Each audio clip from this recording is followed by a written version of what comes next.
જય શ્રી કૃષ્ણ, જય દ્વારકાધીશ મિત્રો. આજે આપણે અધ્યાય 13નો 35મો શ્લોક સમજીશું.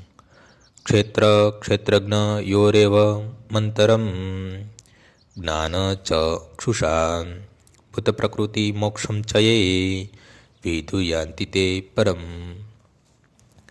જે મનુષ્યો જ્ઞાનના નેત્રોથી શરીર તથા શરીરના જ્ઞાતાની વચ્ચેના ભેદને જુએ છે અને ભૌતિક પ્રકૃતિના બંધનમાંથી મુક્ત થવાની પ્રક્રિયાને પણ જાણે છે, તે પ્રેમધેયની પ્રાપ્તિ કરે છે.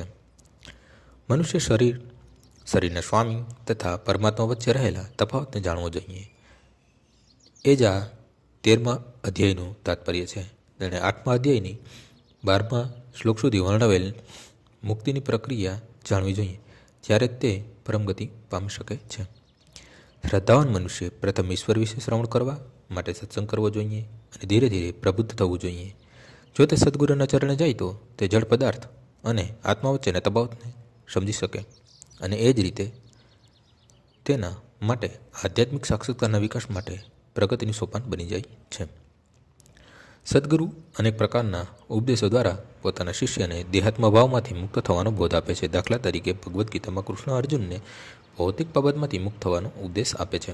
મનુષ્ય સમજી જાય છે કે આ શરીર એ જળ પદાર્થ છે અને 24 તત્વોમાં તેનું વિશ્લેષણ કરી શકાય છે. શરીર સ્થૂળની અભિવ્યક્તિ છે અને મન તથા મનોવૈજ્ઞાનિક અસરો સૂક્ષ્મની અભિવ્યક્તિ છે. જીવનના લક્ષણો આ તત્વની પરસ્પરની આંતરક્રિયા છે, પરંતુ આની ઉપર આત્મા તેમજ પરમાત્મા છે.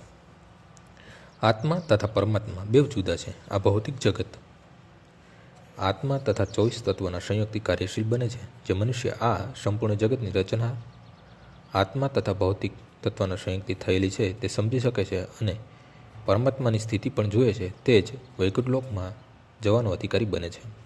આ બાબતો ચિંતન તથા સાક્ષાત્કાર માટે છે અને મનુષ્ય સદગુરુની સહાય વડે આ અધ્યાયની સંપૂર્ણ સમજણ પ્રાપ્ત કરવી જોઈએ. આમ આજનો શ્લોક અહીં પૂર્ણ થાય છે અને અધ્યાય 13 પણ પૂર્ણ થાય છે. આવતીકાલે ફરીથી સવારે અધ્યાય 14ની શરૂઆત સાથે મળીશું. જય શ્રી કૃષ્ણ.